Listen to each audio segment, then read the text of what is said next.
If you are not interested in energy market, you should, because this one is going to be the revolution for the next years. If you are in, just enjoy it even more. I know we are going to have a very interesting discussion today because Jean Charles has more than 4 decades of experience serving this energy industry. I took over the oil and gas business from the French factories of ABB and taking a global role starting from there. ABB was a little boy in this market at the time, really. And my competition at the time was mainly with local leaders. France has a local leader with 90% market share, same with UK, same in Germany, same in Italy. So we had nearly no space. One sentence I used to share with my team, reflecting exactly what you said, we said we are allowed to lose an order. We are not allowed to lose a customer. That's exactly. And that's exactly, I think it's very important. Like you win and lose, but relationship doesn't go with that. And the relationship is for forever. Yeah, especially in the energy market. I mean, we are in a long-term relationship with our customers. I mean, if I take Total and ABB or Shell and ABB, I mean, those companies will work forever together. What is one bias that you see that still exists in this industry? Well, the first bias, of course, the image of the energy market. I mean, clearly, it's a nasty business, a smoking business, a polluting business, emitting carbon dioxide, and everything even worse. So the image is devastating.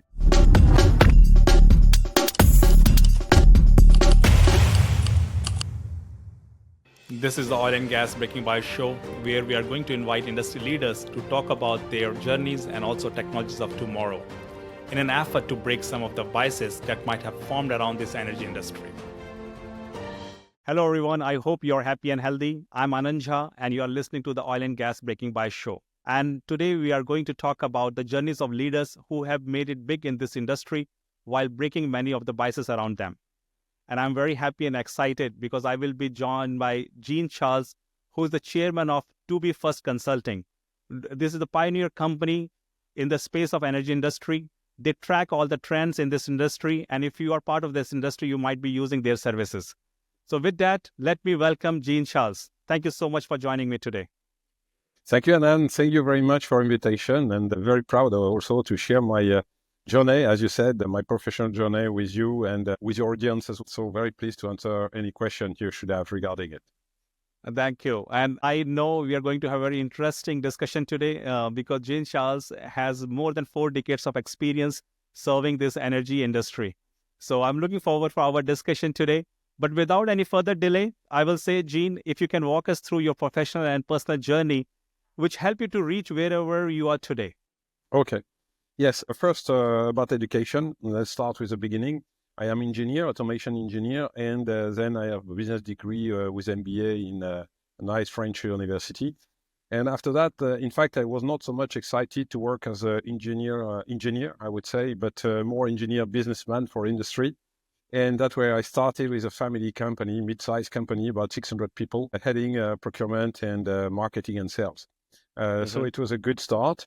Fortunately, at the time, France was going through economical turbulence for different reasons. So we had to manage difficult situations. I had to be involved in turnaround of management companies, which was demanding with unions, everybody buying suppliers and so on. But at least from professional experience, it was great. And so that when I was 28, I was taking the lead of the first company, 50 people I was heading as a first experience in industry services. And when I was 30, I joined ABB, which was also in France in crisis, to develop the business in France. And step by step, I took over the oil and gas business from the French factories of ABB and taking a global role starting from there. I got passionated by this market and the challenge is complexity of this market. ABB was a little boy in this market at the time, really. And my competition at the time was mainly with local leaders. France has a local leader with 90% market share, same with UK, same in Germany, same in Italy. So we had nearly no space with those local requirements dominated by local leaders. So as you said, the key word was those BAs. I mean, how to find a door opener to break those local monopolies and introduce ABB at larger scale. And the first idea was try to play an harmonization across Europe of the customer needs and requirement and specification, and that's worked. I mean, I invited 12 major companies in Europe to work together on this harmonization, working through the standards, working with technology and design to rethink everything from scratch. And that worked. Customers were enthusiastic about this initiative, and that helped us to break the wall around and in 4 years to become a world leader. And we could repeat that business unit per business unit inside ABB, putting all the customers together, working closely with them, building trust, loyalty, developing new solutions, new services, and more or less every 4 years, a new business unit when taking over the game and taking a leading position. So it was very, very exciting, and that has lasted 25 years. So I would have never stopped that. I can imagine. So very interesting journey. So I have came across many people who start with corporate and then they go into their entrepreneurship journey. But you were a little bit different. You started with entrepreneurship. You started your own company, and then switching from that business to coming to corporate, and also changing the game. That's more important. Yeah. And that was not easy journey, because, as you said, the market was dominated by local companies. Can you Yeah. talk a little bit more about first the transition? What was your feeling, and what was going on in your mind when you made that switch from business to corporate, and also how you broke that monopoly from local business? Well, I mean, heading a local company is very exciting, of course, especially when you are 28, 30 years old. That's fine. Anyway, you are very young, and you want to open your mindset as well. I mean, I was interested by international business as well, and I understood that I could not do that in my own business, I would say, in this kind of small family or company. So I had to really go in a larger company, and ABB offered me this opportunity to have access to international market with the convenient resources. So that was really what was key. What I learned also, and I would like to share that with your audience, was the fact that when I was in ABB, joining whatever organization, and that was really my strong advice, is to work, even I am a simple employee somewhere, to work and make decisions as if this company was mine. And that's very important. And that means a couple of things, especially to work in a team with other departments, accounting department, legal department, financial department, of course, production, and to involve all those people in my strategy, in my orientation, in my demand for investment, for support, and to, how to say that, to bring them in to support the whole sales team all together. So that the salespeople, even when they are alone in front of a customer, they feel confident that the whole company is behind them. And so when they talk to the customers, they can make commitment, they get trust from the customer, because they understand what they say is not just the voice of one single salesman, but it is a voice which has a complete support from the entire organization behind him.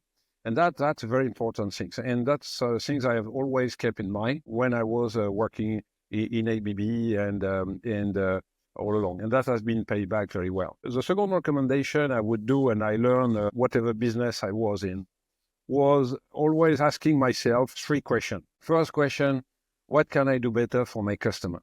Okay, try to understand what he needs. The second question is, what can I do better for my own company? What kind of services, what kind of change in the organization, what kind of training should I organize? What resources should I mobilize here and there to do better? And the third point was, of course, what can I do better for me, for myself? Yes. Okay.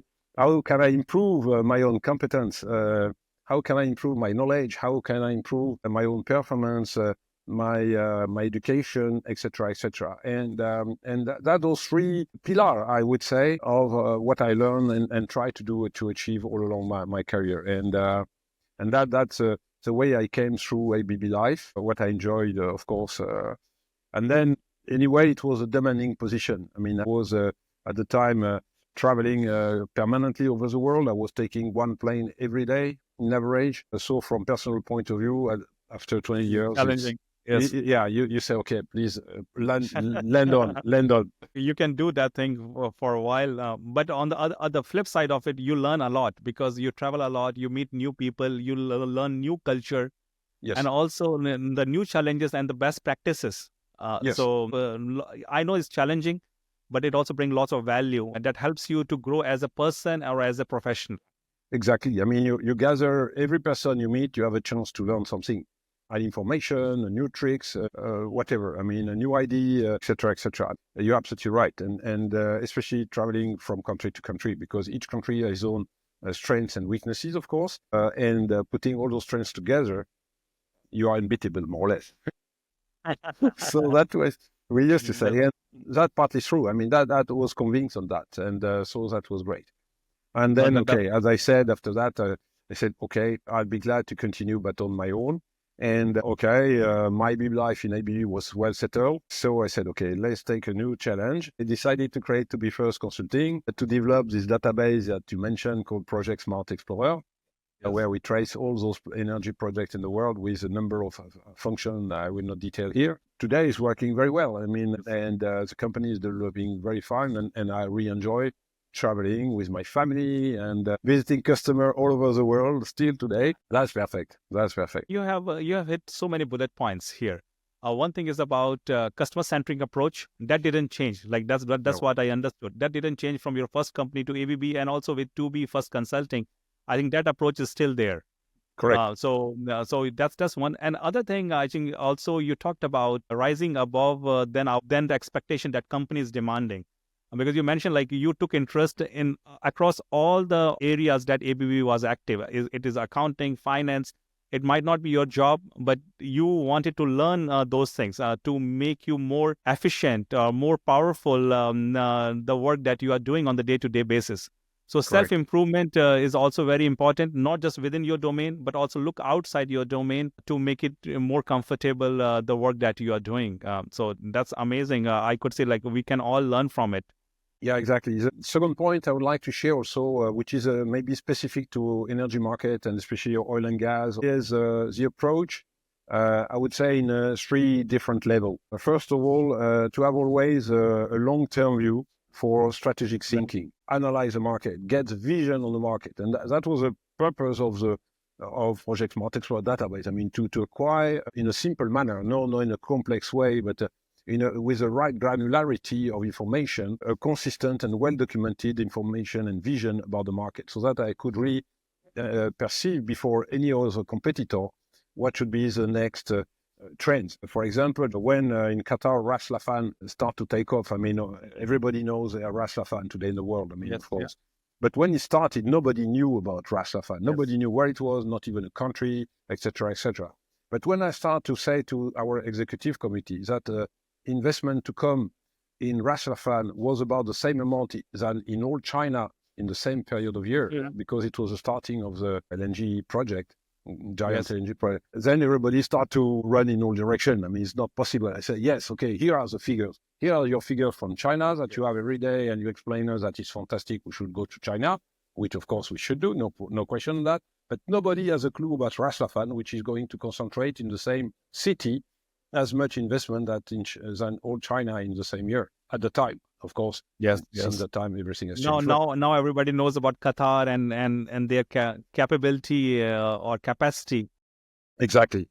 of doing those mega projects. Yes. Exactly. So it's just an example, but that's where you see where the vision is critical to detect those opportunity. The second point is not so much on the strategic level, but on the tactical level, the next level below, and to work on the standards, to work on the technology practices, and that where association like PCIC come, or end user club like you have the A Club, for example, which are very important to put all the technology together and think quietly, not business-wise, but quietly what we should do better. And As a community, as a community, yeah, exactly. as a community, like, yeah, exactly. So, involving all the supply chain, end user, contractors, manufacturer like ourselves, and think about what should do easier, simpler, cheaper, more efficient, etc., etc. And again, I mean, the fact that you said earlier, you put together 10, 12, 15 people from different companies, different countries, with different history, background, and issues on their desk. That's where you get the best ideas. And I think that point was very, very important, because you build trust with your customer, and that way also you acquire the loyalty from those customers as well. No, makes sense. I think you have seen building those community, and you have proven building those community help you to break those monopolies from local companies. But my follow-up question, how do you see this industry today as compared to 10 to 20 years back? I would say there are some changes, but not that much, in fact, because the logic of the decision from the end customer is very much the same. The needs have changed a lot, of course, especially with energy transition. I mean, this industry has to get decarbonated, and hopefully is opening fantastic new opportunities, because we see a arrival of the entry of new processes, new application, new license, newcomers. I mean, we see this bunch of independent companies introducing the market, changing the name of the game, even being a threat sometimes for the majors. And that, I think, is where it is new. I mean, the market behavior on that respect is completely different from before. So the way people express their needs is different. In the past, they were talking about energy efficiency, for example. Today, they don't care about energy efficiency. What they care is how much ton of CO2 you save. Makes sense. So the issue is the same, of course. Behind the solution is going to be more or less the same. The way you measure it is completely different. And so that's where it means that from engineer point of view, it's a fantastic era. I mean, more than before. I mean, you cannot just repeat building a platform and refinery just as before. So there are many new avenues are open now. So all those conventional application and processes, they are not going anywhere, but there are new avenues are open, as Jean just mentioned. There's electrification, carbon capturing, blue hydrogen. Exactly. They're all adding to the new domains to this industry. Exactly. I have one follow-up question on that one. If somebody is looking to make a career or business in this industry today, what will be one key takeaways for them? I would say two recommendations. First one is really to listen carefully as a customer. But when I say listen carefully as a customer, it doesn't mean just to listen the word and repeat the word what the customer reports. It's important to understand what is a fundamental need behind it, what it does not say, but what it says is reflecting, and that's important, and to come with the right solution, and that's a key point. And the second point is to always think to make your customer a champion in his own organization. If you bring a solution to your customer so that this customer, this person is becoming a star in his company, you make a man loyal to your business and to you for life, Yes. Because this person, when he works with you, he expects to also improve his own position, his own company. So when he make a decision to work with you, he put his head on the desk, taking a risk. If you remove the risk, his personal risk in working with you out of the desk, and in opposite way, you manage to put him as a king in his own organization because he introduced new solution or he secure whatever it is, you win. You win and you acquire a customer far beyond just one order. You acquire a customer. I think so. And that relationship goes long. Recently, actually, I was invited by another podcast channel and they asked me how I do my forecasting about the business. So I said, normally I reach out to my customer and I asked them very openly, what are the projects that you're going to work? How can we work together? Is it the right project where we can collaborate? And if they say it's not the right project, that's okay. There's no issue there, then we move on something else. Correct. But it all starts from you. You have to give them full support, help to develop in their career, the business, the work they are doing. And in return, you can ask for all the support that Jean just mentioned about. So Correct. Building your strong network is important, and also helping and supporting the people around you at the right time is also very important. Exactly. One sentence I used to share with my team, reflecting exactly what you said. We said we are allowed to lose an order. We are not allowed to lose a customer. I mean, that's exactly what you explained. And that's exactly. Yeah. I think it's very important. We have to keep in mind, you win and lose, but relationship doesn't go with that. And the relationship is for forever. Yeah. I think like anything else, and that what we see in our personal life, same thing can be implemented on our professional life as well. Yeah, especially in the energy market. I mean, we are in a long-term relationship with our customers. I mean, Yes. If I take Total and ABB or Shell and ABB, I mean, those companies will work forever together. And so it's important to maintain those relationships in the best way and to accept some time to leave something on the table because maybe we are not the best this day, but to prepare ground for the next day. And that part of exactly the trust and loyalty, which is the base of any business relationship. Definitely. And that's goes from one business to another business. So it doesn't matter. It goes with you. It doesn't matter which brand you are working with. So no. That always stays with you. No, it's your personal great. value. It's a personal value, definitely. That's like it's a personal connection that goes with you. It doesn't matter which company, which brand, which business you work for. No. And that is forever. The few things I like to mention, going back to your journey, if you have to relive your journey, what changes you might make to make it more exciteful, and it could be like you might not make any changes. That is already very exciting. No, that's right. Yeah, you understood that I really enjoy my business life. No question on that. So I would make maybe some changes, but not major changes. I think it's a very good question and very hard to answer, honestly. Maybe two options I may have made, or I worked better, I would say.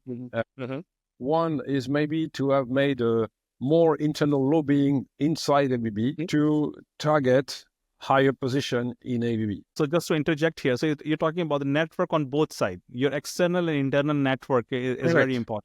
Yeah, okay. Exactly. So I think I may have neglected somehow at certain period of my business life this internal network. That's for sure. Just that one option, one thing maybe I would change. The other one is maybe the opposite, is maybe to have left ABB maybe 2 years or a couple of years before what I did, to start my company earlier and work for my own earlier. That I would say is the two options. If I have to redo the things today, I don't know what should be the best option between both, honestly. But that may be where I would have I would try to change something, but it's marginal. Yes. It's just marginal. Makes sense. No, definitely. You already had exciting journey, and we all talked about. Last thing, not the least, I have to ask one question that is more sync with the theme of this podcast. What is one bias that you see that still exists in this industry? It could be within or towards the industry. Well, the first bias, of course, the image of the energy market. I mean, clearly, is a nasty business, a smoking business, a polluting business, emitting carbon dioxide and everything even worse.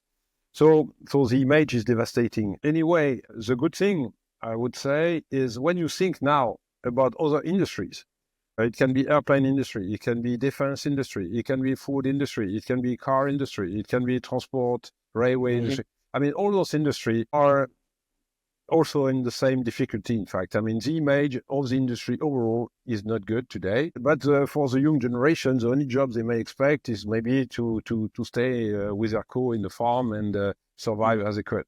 If you start to enter the real world, in that respect, energy at the end of the day is not worse than any other, especially as we have seen all the major company or responsible company to undertake measure to stop emission or to reduce emission, to invest in renewables energies, etc., developing new technologies and so. And at the end, I would say this BS, I think, is going to be very quickly, in a very, very short years, I mean, in the next 2-3 years, becoming maybe the most innovative industry in the world and helping other industry, including IT industry, for example, to reduce their carbon emission and their impact on the environment. So because they have the knowledge, they have the means, they have the technologies, they have the solution for it. So it takes time because it's massive. It's, of course, a super tanker to move and change direction. So it takes time. But indeed, it has the energy for it. It has the knowledge, it has the money for it. And also ambition. Also, there is ambition. Ambition to change. Absolutely. There is no question anymore. There is no question anymore. I mean, So that's why I think now the only BS I see remaining is about image and communication. I mean, it's to make the things understood, share it, communicate, explain. It's about pedagogy. Exactly. Let's bring at the conclusion of our today's podcast. One thing, Gene, you said we have to communicate, we have to talk about all the biases and the image that might have created. And that's why we have this podcast, which talks about these biases openly, including the journeys of leaders, about the technology, about the industry, and trying to make some effort to bring some positivity that the energy industry has. Correct. So with that, we'll conclude today's session. But at the end, Gene, anything to share with our listeners? Well, I say yes. I mean, if you are not interested in energy market, you should, because this one is going to be the revolution for the next years. If you are in, just enjoy it even more. And you will have time to spend all your career and to succeed in this career. It can be a large organization like ABB or any other, or it can be your own company. Thank you so much, Gene. I have really enjoyed all the conversation, and you have seen many things in this industry in your 4 decades of experience. So we can all learn from it. We can do something that what you have done. So with that, I will sign off for this week. Keep listening, the Oil and Gas Baking by Show. I will come with another interesting story next week. Have a great day. Thank you very much, Anand.